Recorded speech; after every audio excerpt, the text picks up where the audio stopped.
Health care में, और हमारा मानना है कि इंसान की जो भी बेसिक नीड्स हैं वो सरकार की जिम्मेदारी है। रोटी, कपड़ा, मकान, travel, communication, education, health care, इतना सरकार की जिम्मेदारी है और ये सभी नागरिकों को फ्री और अच्छे क्वालिटी का मिलना चाहिए। अगर एक जैसा सिस्टम होगा जिसमें अमीर और गरीब के सब बच्चे एक साथ जाएंगे तो वो अच्छा होगा ही। और डॉक्टर लोहिया का नारा था कि अमीर की हो या गरीब की संतान, सबकी शिक्षा एक समान। सप्त क्रांति में जेंडर इक्वालिटी, नर नारी समानता उनका पहला सिद्धांत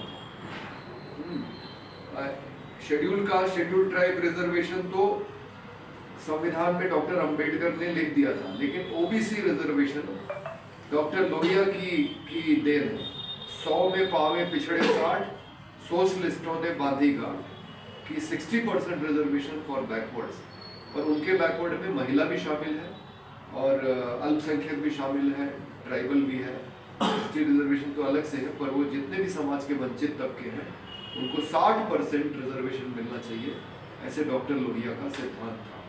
तो हम इन सब बातों को मानते हैं और हम मानते हैं कि हिंदुस्तान में जो अभी इकोनॉमिक पॉलिसीज़ बनाई गई हैं उससे सिर्फ पूंजीपतियों का फ़ायदा हो रहा है, और हमें ऐसी पॉलिसीज़ बनानी है जिससे कि आम इंसान को भी विकास का मौका मिले। गरीब अमीर के बीच में जो खाई बढ़ती जा रही है इसको कम किया जाए। डॉक्टर लोहिया ने कहा था कि अमीर गरीब के बीच में 10 गुना से ज़्यादा का अंतर नहीं होना चाहिए आय में। हम इस बात को मानते हैं। तो आपका बहुत बहुत धन्यवाद और हमारी पार्टी इसमें स्वागत है। इसमें मैं लखनऊ में रहता हूँ, इसलिए मुझे तेलुगु नहीं आती, तो इसके लिए माफ़ कीजिएगा। मैं सोशलिस्ट पार्टी इंडिया की जो तेलंगाना की इकाई है जिसमें सुभद्रा रेड्डी जी यहाँ की प्रेसिडेंट हैं, मैं उनको बधाई देता हूँ कि उन्होंने ये भूमिका ली है कि म्यूनिसिपल कॉरपोरेशन के इलेक्शंस में वो कैंडिडेट्स खड़ी करने वाली हैं।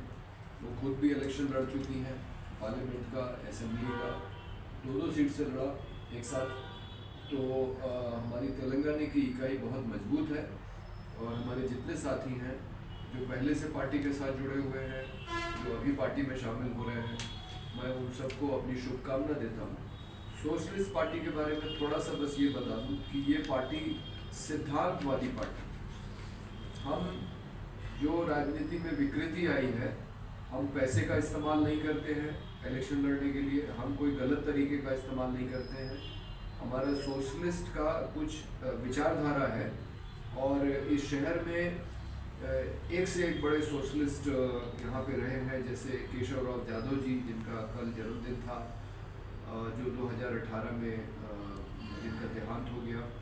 उसके बाद उसके पहले वो पित्ती जी, बद्री विशाल पित्ती जी यहाँ के बहुत बड़े सोशलिस्ट रहे हैं। और डॉक्टर राम मनोहर लोहिया यहाँ पे काफ़ी आते थे और ये दोनों लोग उनके साथ काफ़ी नज़दीकी से जुड़े रहे। और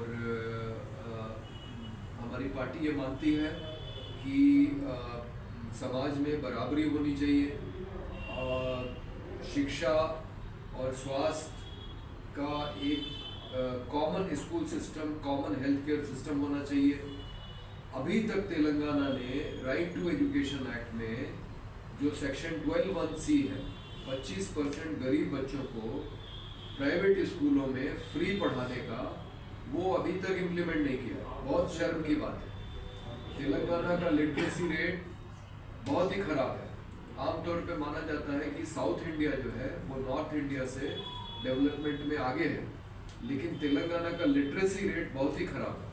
और ये बहुत हम इस बात के लिए तेलंगाना की सरकार की आलोचना करते हैं कि आप गरीब बच्चों को आप अच्छी शिक्षा का मौका नहीं दे रहे। अगर हमारी पार्टी को कभी अवसर मिला तो हम कॉमन स्कूल सिस्टम को लागू करेंगे